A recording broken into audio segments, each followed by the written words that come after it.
오늘은 단일 키워드로 한번 가볼게요. 중간에 이제 오늘의 주제, 오늘의 키워드는 언론입니다.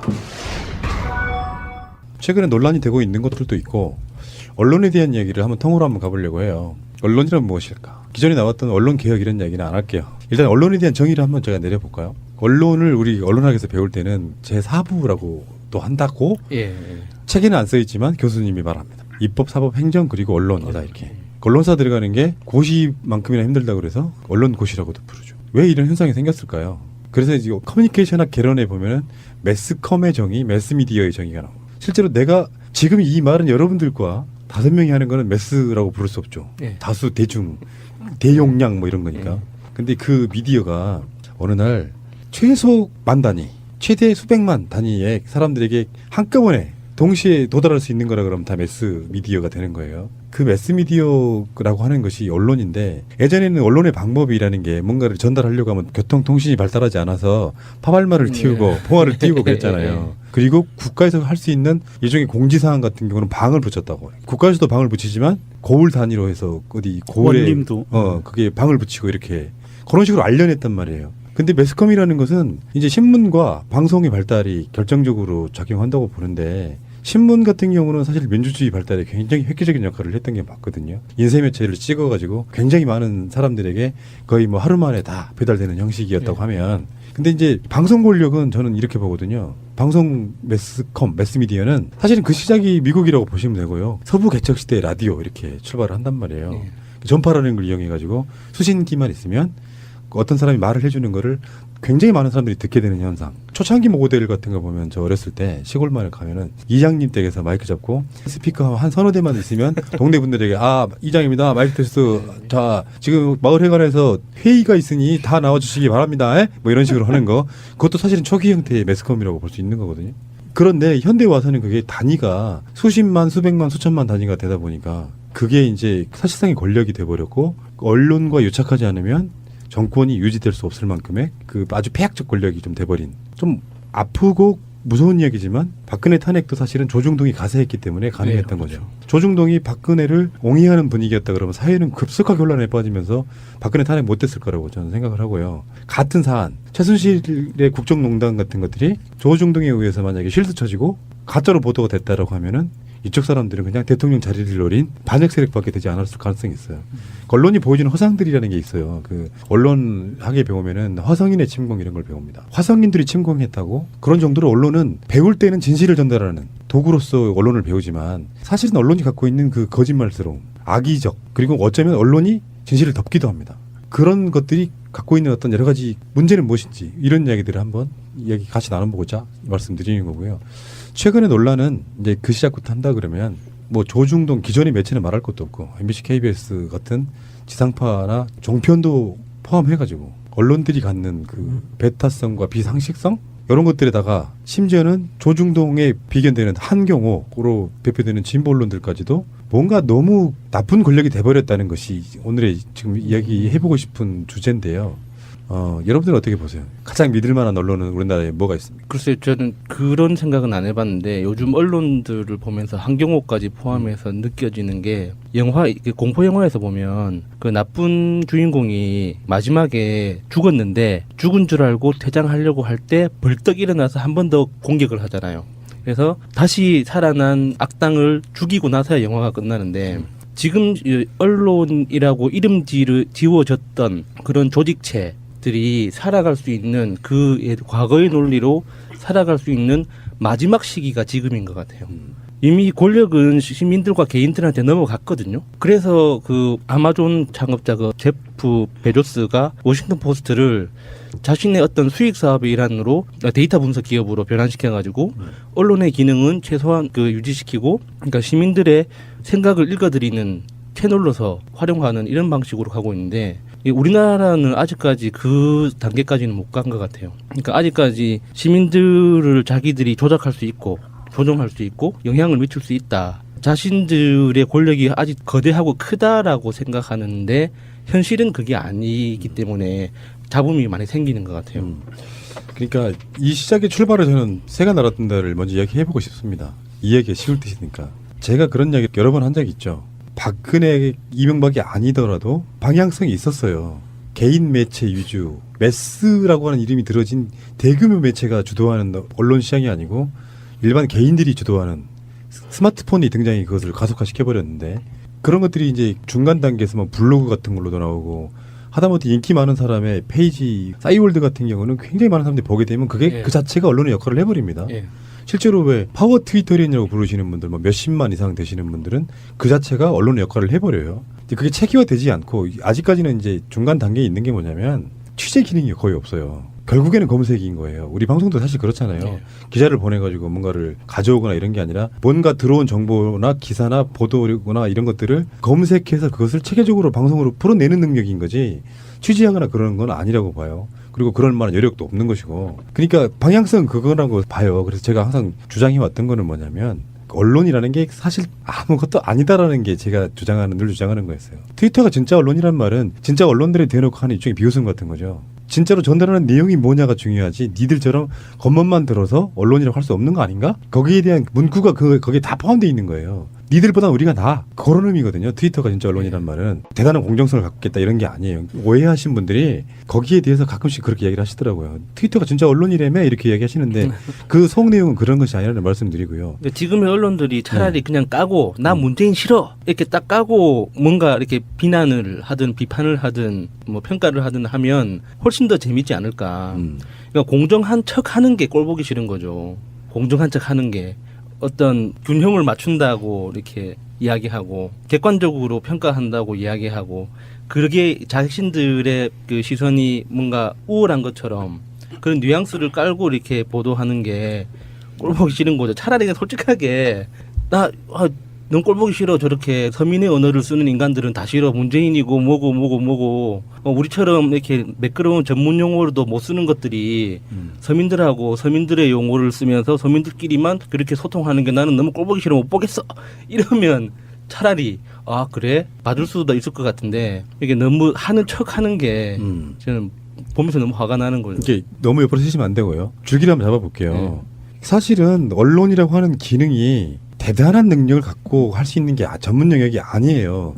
그걸 새가 날아든다고 보여주고 있는 거예요. 마인드가 중요하다고 생각하는 사람인데 예를 들어서 저 같은 경우만 해도 언론학을 배운 사람이기 때문에 약간 좀 병적으로 균형감 찾으려고 되게 노력 많이 하고 살았던 사람이에요. 언론은 원래 그래야 돼. 근데 남들이 생각하는 것처럼 자유한국당과 더불어민주당의 공평성을 말하는 게 아니라 내가 최소한 내 편이라고 생각하는 사람들 사이에는 그래도 뭔가 그 스피커를 어느 정도 적당하게 균형감 있게 공정하게 배분해주고 싶어하는 그 본능이 좀 남아있다는 거예요. 네. 그런 측면들이 때로는 그런 성향을 갖고 계시는 진짜 기자님들도 저는 있을 거라고 보지만 실제로 언론이 갖고 있는 가장 적폐 중에 하나가 사실은 언론은 원래 시작은 비판 기능으로 시작하는 거거든요. 권력을 가진 자들이 잘하면 잘한 대로 칭찬해 주지만 권력은 필연적으로 어떤 정권이나 칭찬해 줄 구석보다는 비판할 개수석이 더 많아요. 그러니까 비판을 많이 하다 보면 좀 덜 썩어가는 거죠. 박근혜가 국정농단으로 탄핵됐을 때 가장 큰 책임을 묻는 게 딱 두 가지가 있었는데 하나는 언론이고 하나는 검찰이에요. 두 기능이 전혀 작동하지 않았기 때문에 썩어서 결국은 탄핵됐다 이렇게 보는 거거든요. 근데 문제는 조중동의 이야기를 하려고 하는 건 아니고 조중동의 이야기야 뭐 평상시 때도 하는 이야기니까 과연 한경호는 우리에게 적일까 동지일까 이게 사실은 오늘 이야기해야 될 가장 키포인트라고 생각해요. 근데 제가 말씀드렸던 게 한경호를 두고 말씀드렸던 거예요. 그러니까 조중동은 이미 제가 이렇게 접촉하는 언론이 아니기 때문에 제가 여러 전문가들이라고 하는 사람들 그리고 고학력자라고 하는 박사급 이상 연구원의 뭐 소장들 원장들 이런 사람들하고 많이 만나고 토론하고 하면서 느낀 것 중에 하나가 전문가들일수록 자신의 언어와 다른 말을 하는 사람을 일단 기피합니다. 그런데 자기와 사용하는 언어가 다른 사람이 자기를 제외한 나머지 사람들과 커뮤니케이션이 잘 돼. 그러면 적대시합니다. 그러니까 저는 그렇게 가장 그 최고봉에 있는 사람들이 언론인들이라고 생각하거든요. 왜냐하면은 엔지니어나 어떤 과학자들은 현실을 손에 잡히는 어떤 현실을 가지고 이야기하기 때문에 전문 용어로 이야기하더라도 누군가 풀어만 주면 금방 이해를 하거든요. 그런데 언론인들은 눈에 보이지 않는 사상과 어떤 관념에 대해서 이야기를 한단 말이죠. 그러니까 어떤 언어를 사용하는가가 저 사람이 내 편이냐 아니냐를 결정하는 거예요.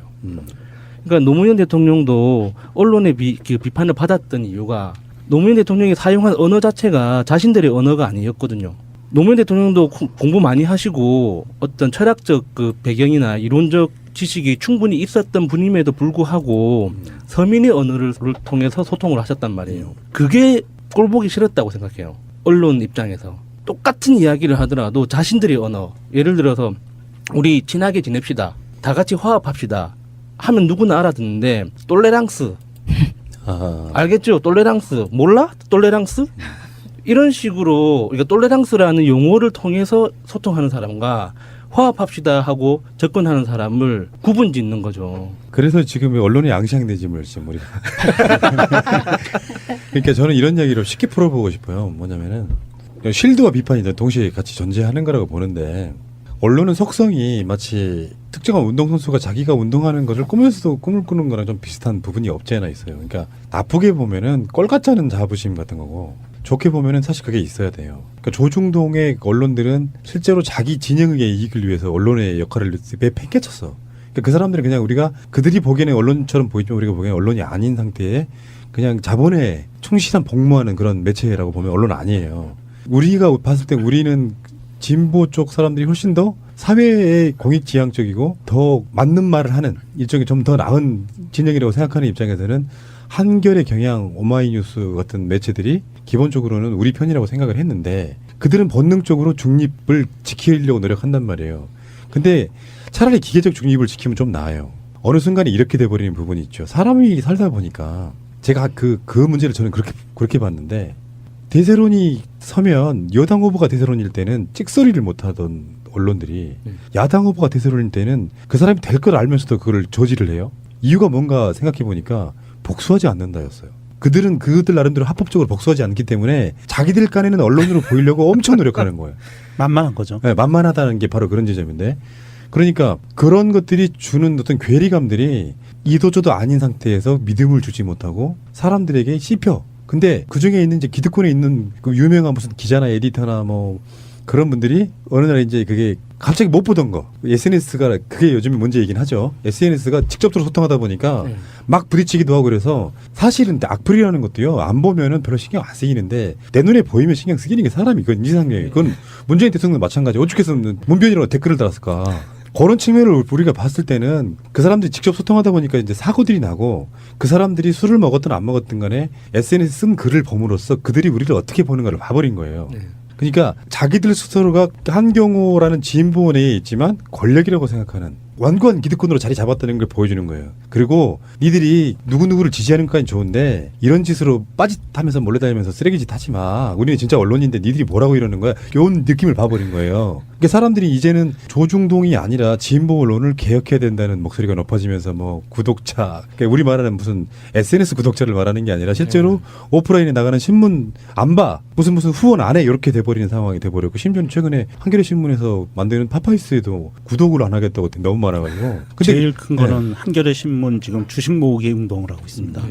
5% 주식을 모아서 의결권을 가진 다음에 주주 명부를 공식적으로 요청을 하고 그리고 그 주주 명부에서 일반 주주, 우리 사주라든지 이런 부분 빼고 일반 소액 주주들이 약 한 70% 정도가 한겨레 신문에 있는데 그 중에 50% 더하기 한 표를 모아서 한겨레 신문을 바꾸겠다라는 운동이 실제로 지금 오늘부터 시작을 했어요.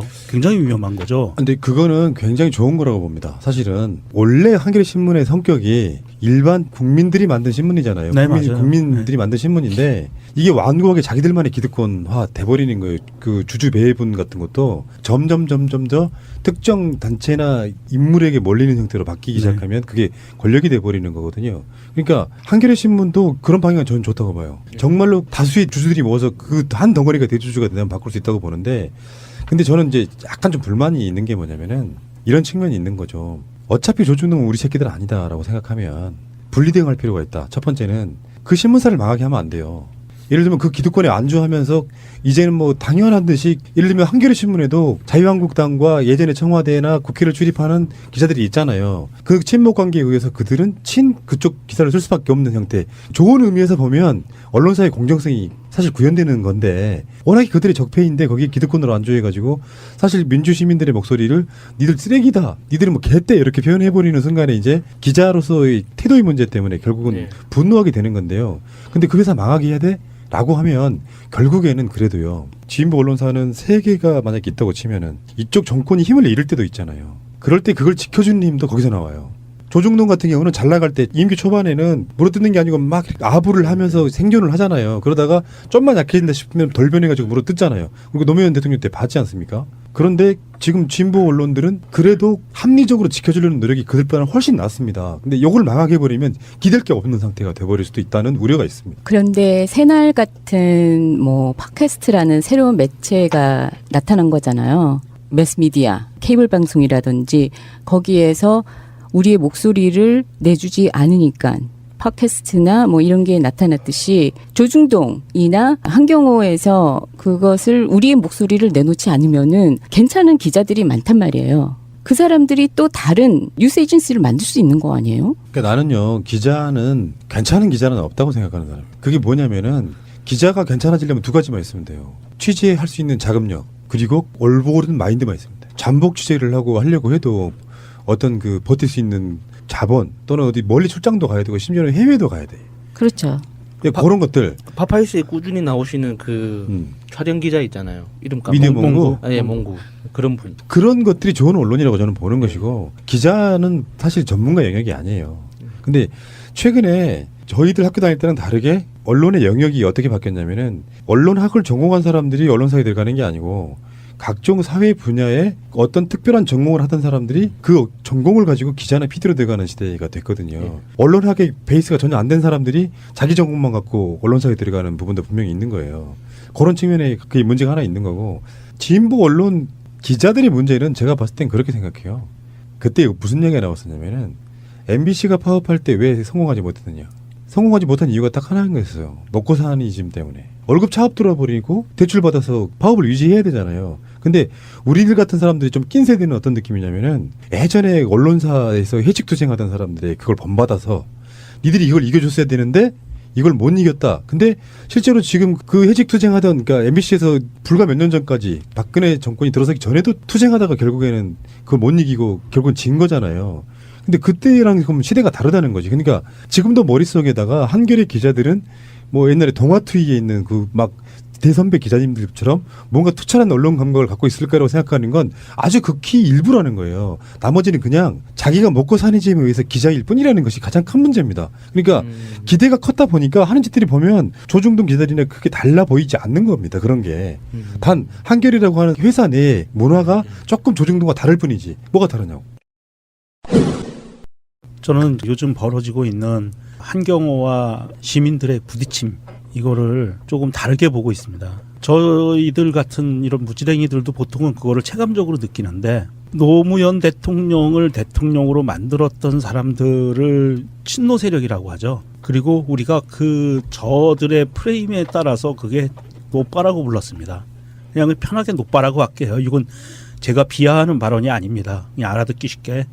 그리고 문재인 대통령을 대통령으로 만든 세력을 친문 세력이라고 하고 문바라고 표현하고 있어요. 언론에서.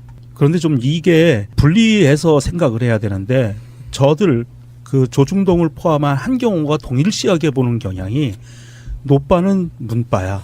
노빠를 조졌듯이 문바도 조지면 조용해질 거야 라는 의식을 갖고 있는 것 같아요. 기본 베이스에. 무슨 말이냐면 노빠 시절에 노무현 대통령 시절에는 언론을 이용할 생각을 잘 못했어요. 활용할 생각을 잘 못하고 그러면서 언론에 기댄 측면이 많이 있습니다. 시민들도 국민들도 정권을 바꿨음에도 불구하고 언론에 기대어서 언론과 손을 잡고 무엇인가를 하려고 했는데 언론 입장에서 보면은 굉장히 거치적거리는 존재죠. 왜냐? 항상 감시의 눈길이 따라붙고 견제가 들어오는 거는 자기들이 싫거든요. 아까 말씀하신 사부라고 표현할 수 있는데 이 사부라는 거는 삼부를 감시하고 견제하고 할 수 있는 권한을 스스로 가졌다라고 하는 자부심의 발로예요. 그 말이 나온 게. 그런데 그런 존재가 싫어요. 그래서 노빠라는 그 프레임을 씌워서 이 노빠의 존재를 국민들로부터 괴리를 시켰어요. 분리를 시켜버렸습니다. 소수로 만들어서 분리시켰고 성공했습니다. 그래서 노무현 대통령을 그렇게 잃었고 그건 맞아요.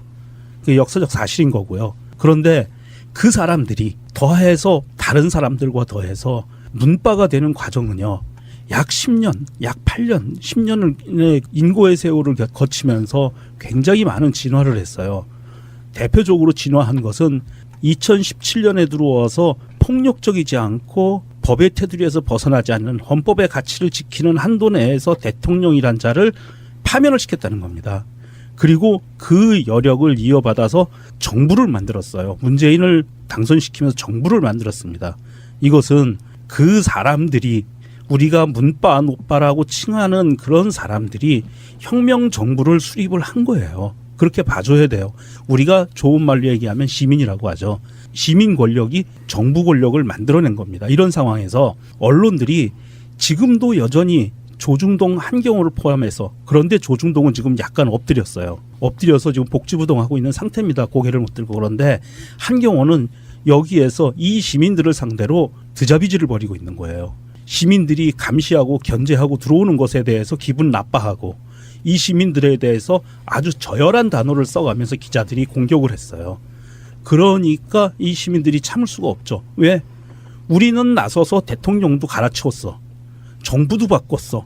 공화국도 바꿀 수 있는 사람이고 머지않아 공화국이 바뀔 상황이에요. 이렇게 혁명적인 상황을 만들었고 시민들은 이미 그것을 겪었어요. 그래서 직접 민주주의가 얼마든지 가능해.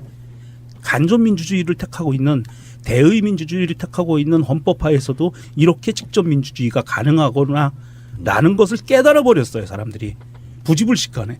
그런데 거기에다 대고 언론이라고 하는 사람들이 너희들 그러면 안 돼.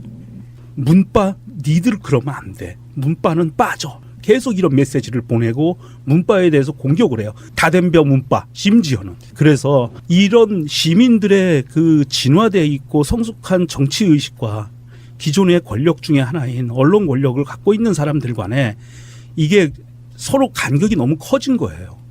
예전 같으면 시민들이 그렇게 감히 덤빌 생각을 못했을 거예요. 그런데 지금은 이 시민들이 직접 바꾼 경험을 했거든.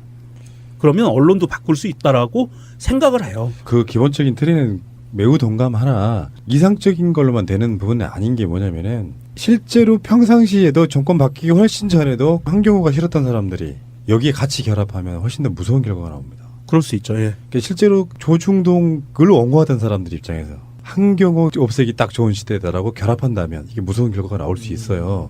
그게 첫 번째고, 저는 이렇게 보는 부분은 있습니다. 그러니까 이게 순수하게 그런 식으로만 가면 굉장한 대통령 바꾸는 것만큼이나 훌륭한 혁명이 될 수도 있는데, 여기에 이제 잘못 가면 진짜로 흔히 말하면 파쇼가 될 수도 있단 말이에요. 모든 언론들은 다 우리들한테 꾸러가 되는데 그 대표성이 문빠이면 안 돼요. 그냥 국민이어야 된다고.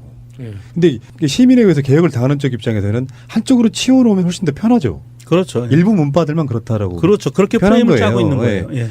근데 그런 부분들은 저는 문재인 대통령의 개혁성하고는 상당히 좀 빗나간다고 봐요. 무슨 말이냐면 문재인 대통령의 지금의 보내주는 메시지는 합법적인 테두리 내에서 국민들을 안고 가는 대상으로서의 개혁을 하려고 하는 부분이 있어서 무력시 정도면 끝나면서 다행인데, 진짜로 진보 언론들의 씨를 말려놓는 상황이 되면은 진짜 필요할 때는 그것을 쓰지 못할 수도 있다는 일단 이점 우려가 좀 있고요. 저는 이런 생각을 합니다. 진보 언론의 씨를 말리겠다고 달려드는 거는 아닌 것 같고요. 그냥 속되게 표현하면 버르장머리를 고쳐놓겠다. 문 대통령 출근하는데 김 씨가 이렇게 표현을 했어요. 언론에서. 김정숙 여사에 대해서 여사라고 바라지도 않고 김정숙 씨도 아니고 김 씨가 김 씨라고 불렀고요. 그리고 씨를 붙이고 띄우는 데 있어 어감의 차이는 굉장히 큰 거고 문법적으로 다른데도 불구하고 자기들 언론사에는 내부 규정상 그렇게 정했다라고 하는데 그것도 거짓말로 드러났어요. 다음 날. 그러니까 언론사들이 이 시민들을 얼마나 깔보고 무시하는 것이냐. 자기들이 얼마든지 속일 수 있다고 아직도 생각을 하는 거예요. 자기들의 그런 감정 상태. 나는 노무현 대통령 가짜 났고 문재인 대통령 별거 아니야. 우리 기득권 세력이 아니었던 사람이야. 뭐 민변 활동이나 하고 지방에서 이뤘던 사람, 그 정도로 이렇게 선을 그어놓고 기본 베이스 상태에서 기사를 써내는데 좋은 기사 그리고 공정한 기사가 나올 수가 없는 거라고 보거든요. 그런 상태에서 시민들이 봤을 때는 우리가 세운 정부고 우리가 세운 대통령이고 이런데 거기에다 대고 정말 공평한 잣대를 대지 않고 언론이 기사를 쓴다라는 걸 느끼는 순간 그 배신감이 굉장히 큰 거고요. 그 한경호를 씨를 말리자라는 그런 개념들은 아니고 이 사람들이 자기들이 자초했어요. 거짓말을 하고 또 거짓말을 하고 그 다음에 싸잡아서 그 감정을 상하게 하는 욕을 어느 기자들이 배탄해 버렸어요. 온라인상에서. 그러니까 과거에서 그 유래됐던 언론의 어떤 본질적 기능만 보면, 그러니까 지금 한경호가 하고 있는 게 잘못됐다고 그러니까 비난을 안 할 수는 없어요. 분명히 잘못하고 있거든요. 그런데 약간의 경영진의 입장에서 다시 한번 생각해 보면, 그러니까 지금 예를 들어서 한경호가 나같이 문재인 지지자들의 입장과 같이 확 한쪽으로 쏠리기 시작하면 기업은 한경호의 광고를 안 줄 겁니다. 어차피 지금 과거의 언론 패러다임에서는 기업의 광고가 자기 그 밥그릇이었거든요. 최소한의 밥그릇을 지키기 위해서는 자기들이 말하는 어떤 기계적 균형을 맞춰야 된다라는 논리로 최소한 버텨줘야지 조금이나마 자기들의 광고를 계속 유지할 수 있을 거란 말이에요. 어차피 조중동에 들어가는 거는 정해져 있는 거고 그 나머지가 자기들 몫인데, 이게 문재인 지지자들처럼 한쪽 싹 쏠려버리면 기사의 질은 점점점 떨어질 거고 어쩔 수가 없는 악순환에 빠져들 텐데, 이런 신호 자체가 언론이라는 과거의 패러다임 속에 묻혀있는 언론의 기능이 이미 끝물에 와 있는 게 아닌가. 정말 너무 불편한 게요. 우리가 그러면은 정의를 합시다. 언론이라는 것 자체가 정보 전달이라고 해요. 근데 지금 이슈화가 되는 것 자체는 새로 들어온 우리 문 대통령에 대해서 쏟아 나오는 기사인데, 그 메인 타이틀만 빼고 이 언론사들이 내놓는 기사가 진짠지 아닌지에 대해서 다른 기사들을 보잖아요. 그게 정말인지 아닌지를 봐서 정말 자기네들이 원하는 방향으로 가는 게 많아요. 그렇죠? 그것에 대해서 많은 트윗이나 뭐 이런 거 보면은 이거 틀리다는 게 많이 올라와요. 그거는 뭐 문바가 됐든 멋바가 됐든 전혀 그 연관성이 없어요. 그러면은 국민이 돼서 언제까지 기다릴 건가를 저는 묻고 싶은 거예요. 모든 국민들에게. 아니, 한 가지만 제가 부연 설명을 해드리면, 지금 시민들이 나서서 한경호와 그렇게 대척점에 서 있는 게 지금 야수님 말씀하신 것처럼 문재인을 찬양하는 용비어천가를 쓰라는 게 아니에요. 그러니까요. 그런 뜻이 아니고, 기업이, 언론사도 기업이니까 생존해야죠. 광고도 받아야죠. 당연하죠. 용비어천가를 쓰라는 게 아니라 박근혜와 이명박에게 했던 것처럼만 기사를 써라는 거예요. 다른 의미가 아니고. 네. 그런데 이명박 부인 무슨 여사, 지금도 여전히 박근혜 전 대통령이라고 기사를 쓰면서 왜 문재인 대통령에게서는 문 한자로 하나, 문이에요. 더 이상 뒤에 없어요. 그리고 또 다른 기사는 문 대통령 출근길에 김씨 이렇게 나와요. 그러면 사람들이 보기에 이거는 무언가 의도가 있다. 라고 판단을 한 거고. 그러니까 그 태도 자체는 기사가 처음에 누군가 작성하고 데스크를 통해서 발행이 될 때까지 누군가 아무도 지적하지 않았기 때문에 올라갔을 거 아닙니까? 지적하지 않았던 바뀌었던 뭐 그러니까, 어떤 그런 패러다임을 밟았겠죠. 예, 그러니까 그 제가 이야기했던 그 전문가들, 언론사들이 가지고 있는 어떤 권위의식, 그러니까 전문가로서의 어떤 그 계급의식 이런 것들이 작용한 거지, 먹고 살려고 하는 사람들이 몸부림친다는 거는 다 똑같은 논리인 것 같아요. 저는 약간 좀 생각이 좀 다른데요. 디테일이 너무 집착하면 아무것도 못해요. 예를 들어서 바라보는 관점이 이렇게 한번 봅시다. 박근혜를 무너뜨리는 데 있어서 한겨레 신문 같은 경우에 공은 지대합니다. JTBC처럼. 그러니까 그들은 어떤 면에서 보면 그런 거예요. 저는 이제 아무리 문재인 대통령 같은 사람이 정권을 잡아도 한 20, 30년 같은 당의 정권 잡으면 썩을걸? 그게 이제 보수는 고일 수밖에 없는 물 같은 건데, 그런 면에서 컨트롤에서 보면은 언론사들도 이미 진보 쪽 언론사들이 독재 기간을 지나면서 좀 매봉이 무뎌지고 사실상 보수화되고 기득권화된 거에 대한 기본적인 것들 때문에 지금 튀어나오는 논란거리라고 봐요. 아주 기본적으로는. 그리고 아까 말씀드린 것처럼 예전에 운동하던 시대의 그 느낌으로 지금의 진보 언론사를 보는 것도 어불성설이고요. 실제로 지금 민주화가 돼버렸거든요. 문재인 대통령이 다시 이렇게 집권함으로써 새로운 패러다임이 필요하긴 한데, 노무현 대통령이 잃었던 사람들 입장에서 보면 또다시 그런 방식으로 악순환이 돼서 변절자의 최후처럼 권력자가 권력을 잃으면 어느 순간에 조중보다 더 먼저 달려서 물러 뜯을까 봐 이런 건데, 디테일이 집착하는 건 뭐냐면은 아까 말한 것처럼 무슨 이제 하도 그들이 하는 꼴이 꼴사납고 믿었던 대상이기 때문에 더 배신감을 느낄 수도 있는데, 저는 그 기사 헤드라인을 그렇게 큰 문제 있다고 생각하지는 않았어요. 그러니까 일반화되어 있는 한자로 문, 그게 갖는 게 저는 그것을 낮춘다고 생각하지는 않았고요. 예를 들면 박근혜 같은 경우는 호칭이 되게 애매해요. 뭐 예를 들면 써 같은 습관이 있기 때문에 전 대통령 박씨 이렇게 하기는 좀 애매한 부분이 있어가지고 그거를 호칭 갖고 형평성을 좀 벗어났다고 좀 보긴 좀 그렇고, 그런 디테일에 집착하기보다는 언론사들이 지금 만약에 한겨레나 경향이나 이런 데서 실제로 기존의 선거제에서 어떻게 기사를 쏟아냈는가. 그리고 왜 우리가 진짜 봐야 될 데이터는 뭐냐면 문재인이 언급된 기사는 진보 언론에서도 부정적인 걸 많이 다뤘고 안철수가 언급된 기사는 긍정적인 걸 많이 다뤘다. 이런 데이터가 나온 적이 있어요. 최근에 우리 방송에도 한 적이 있단 말이에요. 있습니다. 예. 근데 그것도 이야기를 들어보면 이런 것도 있어. 대세론 후보니까 1위 후보니까 검증하다 보니 좀 불편한 기사가 많이 나온 것도 사실이다. 그러니까 나는 그 정도까지는 이해할 수 있다고 봐요. 그게 어쩌면 숙명 같은 거예요. 대통령 될 사람이니까 혹독하게 검증했지만 문재인 안 나왔잖아요. 결과적으로 보면 문재인의 도덕성을 만들어준 것도 서운했든 안 했든 그런 언론사들이 공이 저는 있다고 보는 것이거든요. 근데 문제는 이제 진짜로 하고 싶은 이야기는 이런 거예요. 예민할 수 있지만 이야기 한번 해볼게요. 이런 자리가 마련됐으니까. 진짜 언론은 무엇일까요? 다시 처음으로 한번 돌아가 볼게요. 제가 방송할 때 새가 날아든 데에 대한 자부심이 뭐가 있었냐면은 어떤 사람의 목소리도 소중하다고 생각하는 거예요. 내가 어찌됐건 언론으로서의 기능을 갖고 있는 팟캐스트 방송을 하니 누군가가 와서 내 목소리 좀 전달하게 해줘 하면 언제든지 선택 내주겠다는 게 제 생각이었단 말이에요. 그런 기능들을 기존의 진보 언론사들이 나름대로 꽤 해왔던 것도 사실이에요. 한번 뒤져보시면은 우리가 그것을 정치 기사만 찾아서 읽어서 그렇지 소외된 이웃들에 대한 기획도 되게 많이 합니다. 그러니까 악이 돼 있는 게 아니라 원래 선으로 출발했지만 악이 돼가고 있는 거를 원인치로 돌려놓겠다는 정도만 머릿속에 갇히시고 아니 그 한겨레나 뭐 어마이뉴스나 어디 경향 말고 어디 가면 더 나쁜 놈들 없어요. 그 부분을 한번 이렇게 완전 적으로 보지 마시고 그 사람들을 기득권화 되고 있는 거를 원인치로 돌려놓는다 생각하는 정도로 분노는 해야겠지만 그게 마치 평생 필생 원수처럼 싸우는 건 아니다. 그런 건 아니, 아니죠. 아니. 그건 아니죠. 죄송합니다. 아니는 하지 말라고 하셨는데요. 이것은 타이틀을 뽑는다고 하잖아요. 그게 쇼킹인 것도 필요하고 뭐 그렇다고 하는데 악의성이 있는 타이틀을 뽑는 게 트렌드가 너무나도 보인다라고 한다든지 그게 아티클을 읽다 보면은 이게 정말 아니다 싶은 게 너무나도 보이면은요.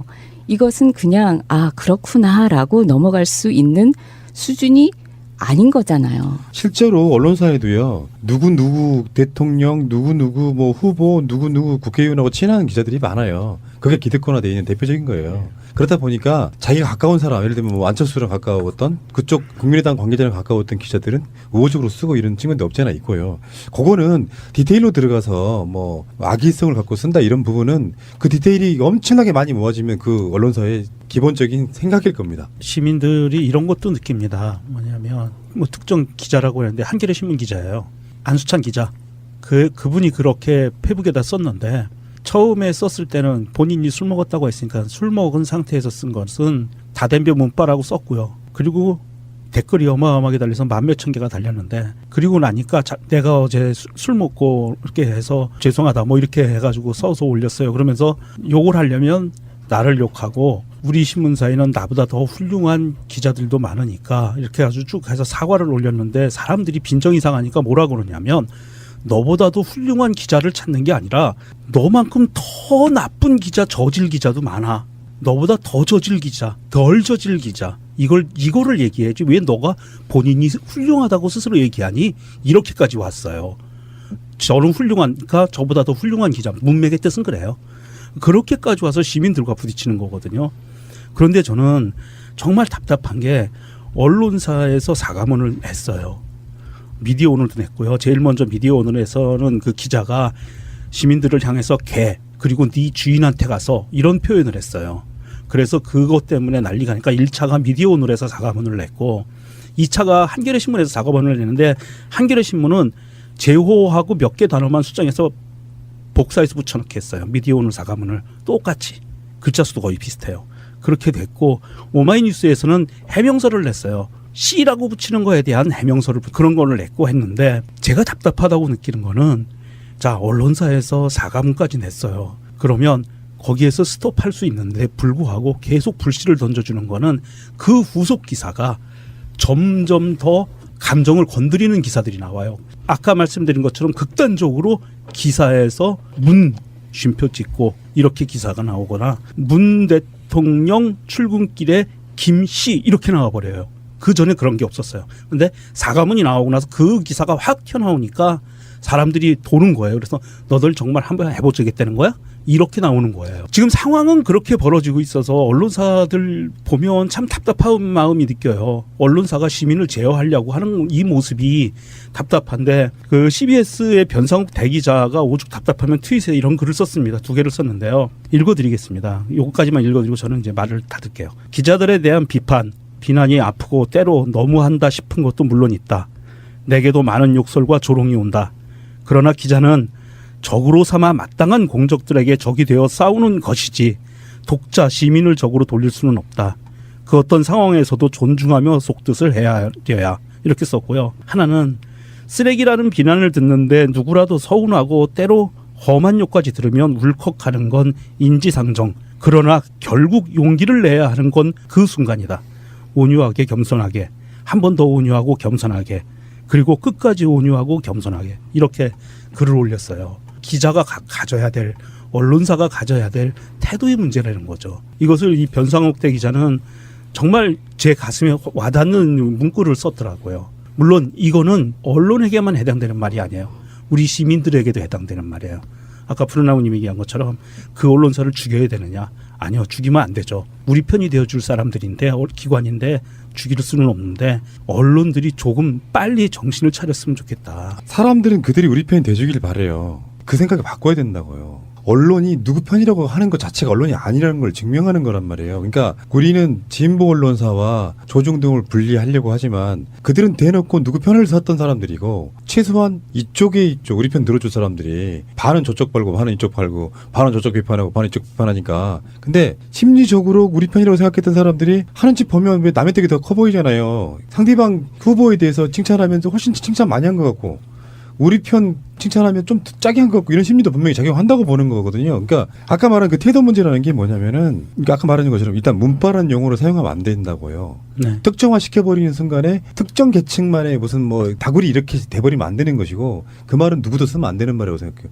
그리고 단지 문재인 지지자뿐만 아니라 일반적인 입장에서 언론사의 분노하는 사람들은 굉장히 많이 있지 않습니까? 그런 측면이 있는 거고 두 번째는 언론을 굴복시킨다는 표현 자체는 굉장히 많은 왜곡이 일어나서 정권에게 굉장히 부담이 될 수도 있습니다. 언론이 잘하고 있을 때 언론 스스로가 정화작용하는 부분까지만 가지면 좋은데 언론을 굴복시켜서 만약에 말이에요. 우리 대선 국면에서 가짜 뉴스를 낸 SBS가 뉴스 기사 삭제하고 사과했잖아요. 사장까지 나서가지고. 근데 우리 쪽에는 너무나 분노스러워서 그걸로 양이 안 차지만 다른 쪽 사람들한테 어떻게 이용해 먹냐면은 권력을 가지려고 하니까 권력이 언론사를 굴복시켰다라고 또 이용해 먹는 것이거든요.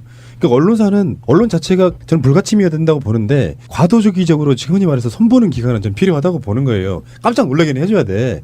해주는데 이 사람들이 우리가 정말 아주 어렸을 때 봤던 그 투철한 민주의식 갖고 있는 사람들이 아니라는 일단 전제. 그리고 그 사람 자기 이익을 위해서 싸우는 거죠. 어떻게 보면은. 그게 가장 먼저라는 존재를 인식한 뒤에 국민들이 특정 후보의 지지자들이 진보 언론사를 굴복시켰다 이런 프레임으로 가면 무조건 지는 게임이에요. 그 말씀을 드리고 싶고 언론이라고 하는 게 저는 답은 없다고 생각합니다. 예를 들면은 정말 공정한 것이 언론이냐 아니면은 선진국형처럼 우리가 지지하는 정당이나 후보는 따로 있다. 거기를 위해서 복무하는 것이 맞는 것이냐.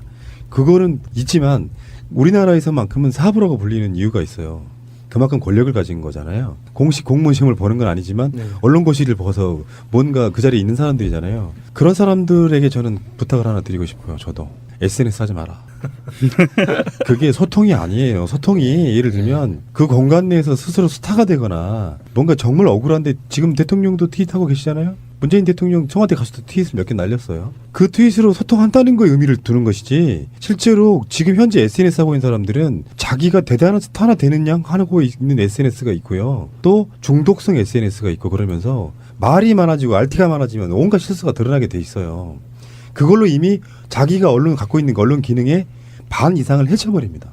아 이런 것도 RT 하는 사람이었어. 이게 돼버리잖아요. 정말로 팟캐스트라도 언론인이라는 자기 자리 갖고 싶은 사람은 SNS 하지 마라. 필요한 것만 해라. 전혀 하지 말라는 소리가 아니라 필요한 것만 해라. 왜냐? 당신들한테는 이미 스피커가 훨씬 더 큰 스피커가 열려 있잖아요. 거기 또 돌아가가지고 집에서 그 팔로우 한 몇만 명도 안 되는 사람들이 RT하고 있으면 얼마나 웃긴 줄 아세요?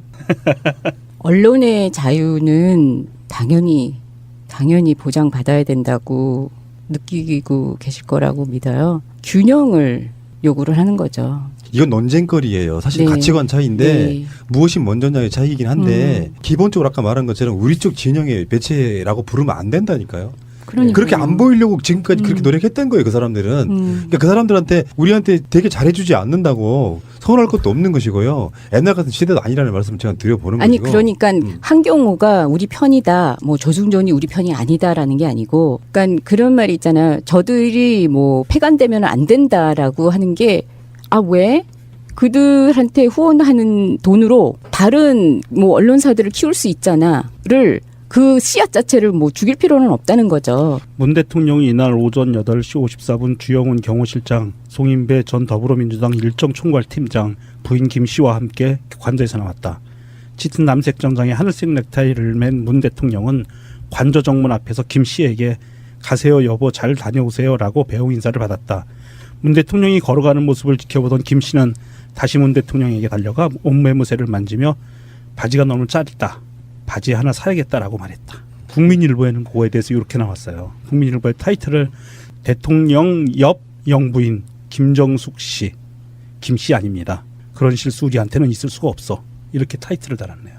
그러니까 이게 우리가 그 성씨 씨자를 붙일 때 김자하고 씨자를 붙여서 쓰면은요, 대한민국에 있는 거의 한 30% 되는 김씨성을 갖고 있는 사람들 전체를 총칭하는 거예요. 그래서 어떠한 특정인 문재인 대통령 부인인 김 씨를 칭할 때는 기자라면, 올바른 기자라면 김띠고 씨라고 썼어야 돼요. 그러면 이해 안 되는 거죠. 자기들 논리대로라면. 이 디테일이 매달리기 시작하면 아무것도 못한다는 게 제 생각이거든요. 문재인이라고 써도 그게 문제가 되지 않는 세상을 추구해왔던 사람들의 입장에서는 그거를 꼬투리 잡으면 안 된다는 거예요. 진짜로 비판해야 될 지점은 제대로 개혁하고 있는데 딴지 걸거나 이런 거지. 9년 동안 당해왔던 보상 심리가 좀 있는 것 같아서 더 예민한 것 같아요.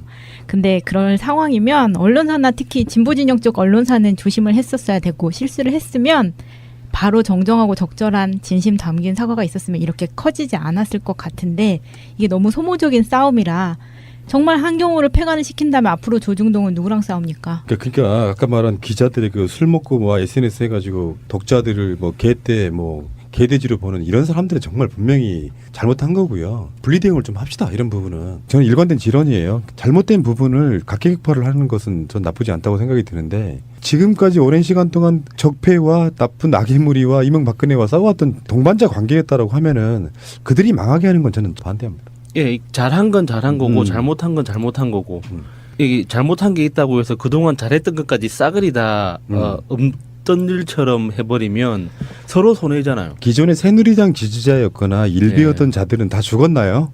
그대로 남아 있단 말이에요. 예. 지금 이게 논란이 되는 그 파파이스 편이죠. 파파이스 편에서 논란이 된 부분이 사실은 이게 단독으로 벌어졌으면 그렇게 신경들 안 쓸 일이에요. 뭐 어차피 방송이라는 것은 어느 정도 편집의 기술이 들어가야 되고, 영상이건 음성이건 편집을 해서 짜임새에 맞게 편집자의 의도에 맞게 내보내는 게 맞아요. 그런데 요즘은 소위 진보 언론이라고 하는 것들 중에 대표 주자인 한겨레에서 김정숙 여사에 대한 그 호칭 문제 끝까지 지금 버티고 있어요. 어떻게 보면 더 심해졌어요. 날이 갈수록. 그런 상황에서 파파이스의 집권 여당의 대표예요. 민주당 대표가 아니고 집권 여당의 대표가 나온 거거든요. 그래서 거기서 발언을 했는데, 거기에서 이제 한겨레에 대한 일침이 들어가는 발언이 있었고요. 그게 이제 그 당청 관계가 좀 복잡해졌고 불편해졌다는 거를 추측 억측 보도로 함으로써 사실과 다른 문제가 있었다는 불만을 이야기했다는 거죠. 네, 이게 보면은 저도 이제 가서 보지를 않았기 때문에 어떤 부분이 편집이 됐는지 모르겠는데, 나라를 나라답게님이 트윗에 이렇게 써주셨어요. 파파이스 한겨레 야유 받는 부분 다 편집했네. 정청래 의원이 요즘 한겨레 욕 엄청 먹고 있더만, 이러니 사람들이 맞아요. 이러면서 야유했던 부분도 편집하고 이렇게 올려주고요. 마인드가 좀 이상한 게, 실제로 방송 만드는 사람은요, 그거를 그대로 받아들이는 모습을 보면 그 사람들이 더 좋아져요. 그 메시지 때문에 한겨레가 싫어지는 게 아니라 그걸 수용하는구나라고 그 태도의 감동을 먹는데, 그걸 삭제를 해버리면 어떤 의도였건 간에 자기들의 잘못을 인정하지 않는다거나 숨기고 싶은 모양이지가 돼버린 거잖아요. 그렇죠. 이런 트윗도 있습니다. 여당 대표가 오죽하면 한마디 했고, 그럼 우린 비판도 수용하는 언론사다. 이미지 메이킹할 기회로 삼을 머리도 없어서 대놓고 투덜대고 통편집으로 날리는 게 한겨레의 수준이자 현실. 이런 비판도 올라오거든요. 이게 역시 그런 분들 다 모아가지고 태도에 관련한 강의를 좀 저한테 들으실 필요가 있습니다. 맞아요. 태도에 관한 문제예요. 이거는 정말. 그러니까 태도가 또 너무 앞서가니까 욕먹은 적도 있긴 해요. 저 트위터에서 비판하는 악플 비슷한 게 달리잖아요. 트위터에서 예. 그 RT를 해줬는데 그게 그분들한테는 그게 새가 날아든다 예청자들로 하여금 보복하라고 신호를 보낸 거예요. 나는 아니고 충분히 수용합니다라는 걸 의미해서 또 RT를 예. 한 거였는데 예. 그게 아직 그런 성숙한 문화는 서로가 만들지를 못하는가 보죠. 그 저는 이런 것도 있어요. 뭐 유머로 하는 얘기예요. 뭐 정말로 대단해서가 아니라 유머로 하는 얘기인데 정말 들을 거 없을 때 듣는 방송 새가 날아든답니다.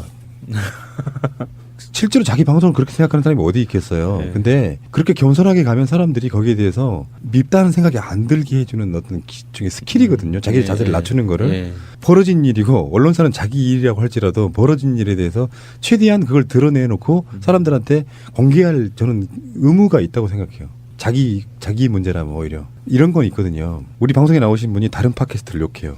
근데 내용은 중요해요. 사람 누구나 들어도 알아요. 근데 나는 그 팟캐스트 이름을 삐처리 해줍니다.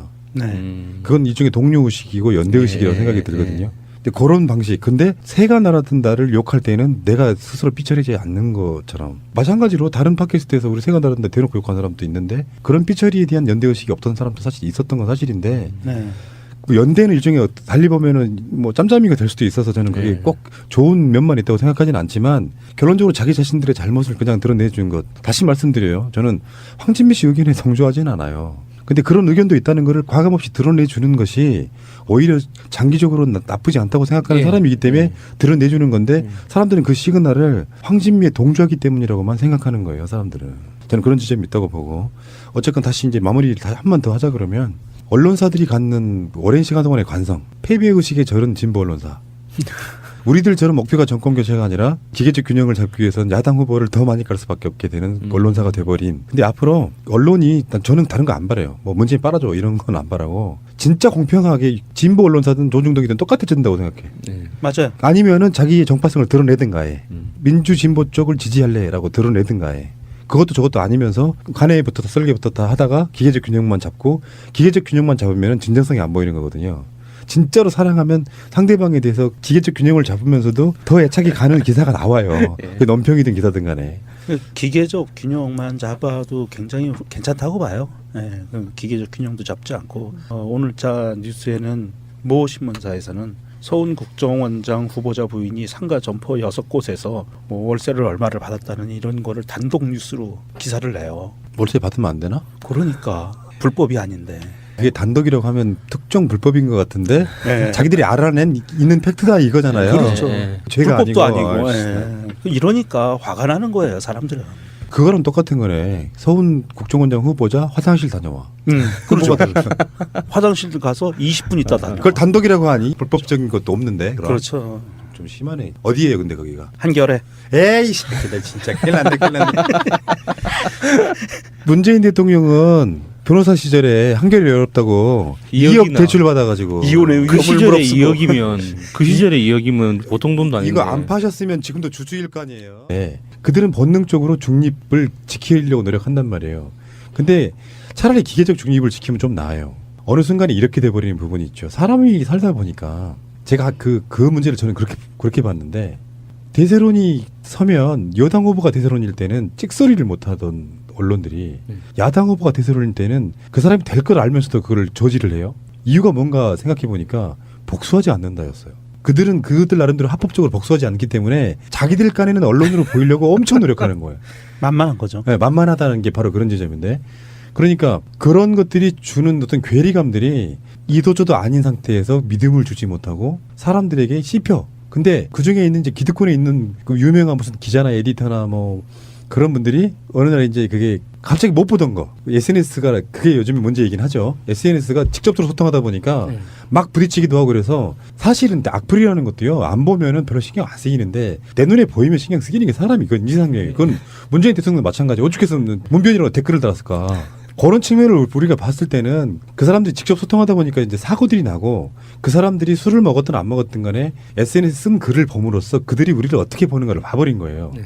그러니까 자기들 스스로가 한경호라는 진보 내에 있지만 권력이라고 생각하는 완고한 기득권으로 자리 잡았다는 걸 보여주는 거예요. 그리고 니들이 누구누구를 지지하는 것까지 좋은데 이런 짓으로 빠짓하면서 몰래다니면서 쓰레기짓 하지 마. 우리는 진짜 언론인데 니들이 뭐라고 이러는 거야. 이런 느낌을 봐버린 거예요. 그러니까 사람들이 이제는 조중동이 아니라 진보 언론을 개혁해야 된다는 목소리가 높아지면서 뭐 구독자, 그러니까 우리 말하는 무슨 SNS 구독자를 말하는 게 아니라 실제로 오프라인에 나가는 신문 안 봐. 무슨 후원 안 해. 이렇게 돼버리는 상황이 돼버렸고 심지어는 최근에 한겨레 신문에서 만드는 파파이스에도 구독을 안 하겠다고 너무 많아가지고. 근데 제일 큰 거는 한겨레 신문 지금 주식 모으기 운동을 하고 있습니다. 5% 주식을 모아서 의결권을 가진 다음에 주주 명부를 공식적으로 요청을 하고 그리고 그 주주 명부에서 일반 주주, 우리 사주라든지 이런 부분 빼고 일반 소액 주주들이 약 한 70% 정도가 한겨레 신문에 있는데 그 중에 50% 더하기 한 표를 모아서 한겨레 신문을 바꾸겠다라는 운동이 실제로 지금 오늘부터 시작을 했어요. 굉장히 위험한 거죠. 근데 그거는 굉장히 좋은 거라고 봅니다. 사실은 원래 한겨레 신문의 성격이 일반 국민들이 만든 신문이잖아요. 네, 맞아요. 국민들이 만든 신문인데 이게 완고하게 자기들만의 기득권화 돼버리는 거예요. 그 주주 배분 같은 것도 점점 더 특정 단체나 인물에게 몰리는 형태로 바뀌기 시작하면 그게 권력이 돼버리는 거거든요. 그러니까 한겨레 신문도 그런 방향은 저는 좋다고 봐요. 정말로 다수의 주주들이 모여서 그 한 덩어리가 대주주가 되면 바꿀 수 있다고 보는데 근데 저는 이제 약간 좀 불만이 있는 게 뭐냐면 환경호는 우리에게 적일까 동지일까 이렇게 사실은 오늘 이야기해야 될 가장 키포인트라고 생각해요. 근데 제가 말씀드렸던 게 한경호를 두고 말씀드렸던 거예요. 그러니까 조중동은 이미 그러니까 제가 이렇게 접촉하는 언론이 아니기 때문에 그러니까 제가 여러 전문가들이라고 하는 사람들 그리고 고학력자라고 하는 박사급 이상 연구원의 뭐 소장들 원장들 이런 사람들하고 많이 만나고 토론하고 하면서 느낀 것 중에 하나가 전문가들일수록 자신의 언어와 다른 말을 하는 사람을 일단 기피합니다. 그런데 자기와 사용하는 언어가 다른 사람이 자기를 제외한 나머지 사람들과 커뮤니케이션이 잘 돼. 그러면 적대시합니다. 그러니까 저는 그렇게 가장 그 최고봉에 있는 사람들이 언론인들이라고 생각하거든요.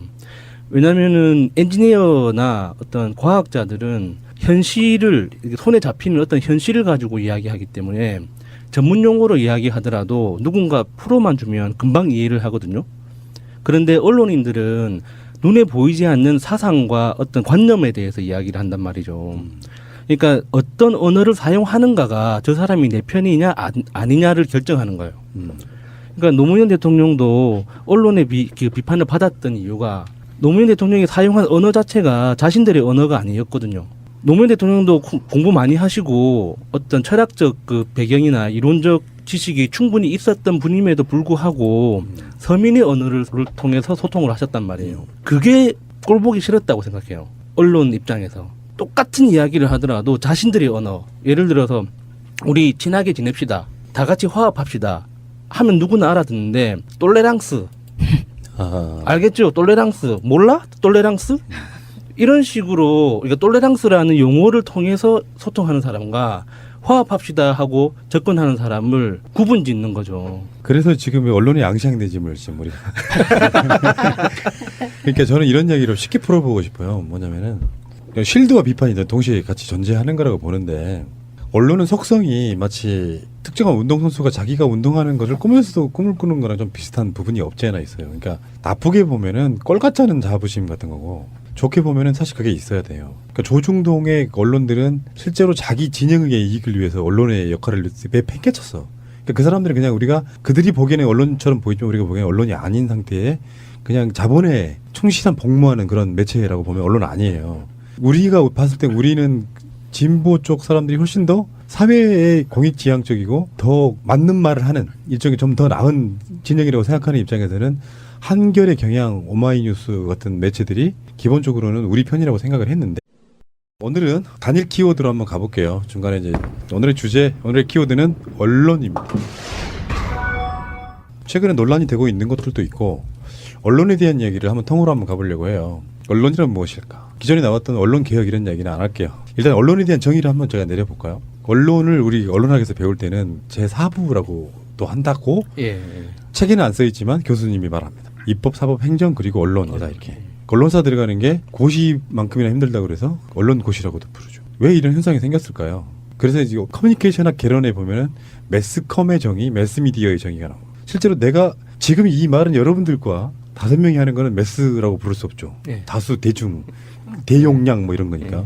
근데 그 미디어가 어느 날 최소 만 단위, 최대 수백만 단위의 사람들에게 한꺼번에 동시에 도달할 수 있는 거라 그러면 다 매스 미디어가 되는 거예요. 그 매스 미디어라고 하는 것이 언론인데, 예전에는 언론의 방법이라는 게 뭔가를 전달하려고 하면 교통통신이 발달하지 않아서 파발마를 띄우고 포화를 띄우고 그랬잖아요. 그리고 국가에서 할 수 있는 일종의 공지사항 같은 경우는 방을 붙였다고. 국가에서도 방을 붙이지만 고을 단위로 해서 어디 고을에 원림도 그게 방을 붙이고 이렇게 그런 식으로 알려냈단 말이에요. 근데 매스컴이라는 것은 이제 신문과 방송의 발달이 결정적으로 작용한다고 보는데, 신문 같은 경우는 사실 민주주의 발달에 굉장히 획기적인 역할을 했던 게 맞거든요. 인쇄매체를 찍어가지고 굉장히 많은 사람들에게 거의 뭐 하루 만에 다 배달되는 형식이었다고 하면, 근데 이제 방송 권력은 저는 이렇게 보거든요. 방송 매스미디어는 사실은 그 시작이 미국이라고 보시면 되고요. 서부 개척 시대 라디오 이렇게 출발을 한단 말이에요.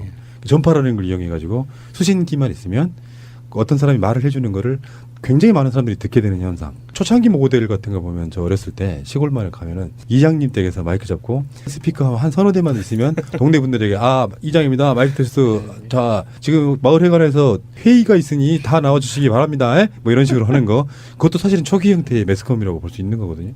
그런데 현대 와서는 그게 단위가 수십만, 수백만, 수천만 단위가 되다 보니까 그게 이제 사실상의 권력이 돼버렸고, 언론과 유착하지 않으면 정권이 유지될 수 없을 만큼의 그 아주 폐악적 권력이 좀 돼버린, 좀 아프고 무서운 이야기지만 박근혜 탄핵도 사실은 조중동이 가세했기 때문에 가능했던 거죠. 조중동이 박근혜를 옹이하는 분위기였다 그러면 사회는 급속하게 혼란에 빠지면서 박근혜 탄핵 못됐을 거라고 저는 생각을 하고요. 같은 사안, 최순실의 국정농단 같은 것들이 조중동에 의해서 만약에 실드 쳐지고 가짜로 보도가 됐다라고 하면은 이쪽 사람들은 그냥 대통령 자리를 노린 반역 세력밖에 되지 않았을 가능성이 있어요.